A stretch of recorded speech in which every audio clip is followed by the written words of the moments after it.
ஒரு சிறிய கிராமத்தில் அருண் என்ற ஒரு சிறுவன் வாழ்ந்தான். அவனுடைய உலகமே அவன் அம்மாதான். அருண் பெரியவனாகி டாக்டர் ஆகஸ்ட் வேண்டும் என்று கனவு கண்டான். ஆனால் அவர்களுடைய வீட்டில் பணம் இல்லை. அம்மா தினமும் கடினமாக வேலை செய்து சோர்ந்து வீடு திரும்புவாள். ஒரு நாள் இரவு அருண் சாப்பிட்டுக் கொண்டிருந்தான். அம்மா அவனுக்கு மட்டும் உணவு வைத்து தானோ சாப்பிடாமல் அமைதியாக உட்கார்ந்திருந்தாள். அதை பார்த்து அருணின் கண்களில் நீர் வந்தது. அம்மா, நீ சாப்பிடலையே என்று கேட்டான். அம்மா மெதுவாக சிரித்தாள். எனக்கு பசிக்கலடா என்றாள். அந்த நிமிடம் அருண் மனதில் ஒரு முடிவு எடுத்தான்.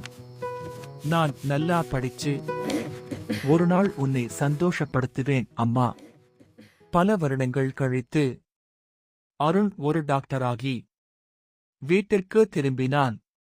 அவன் அம்மாவை கட்டிப்பிடித்து, இது எல்லாம் உன் தியாகத்துக்காகத்தான் அம்மா என்றான்.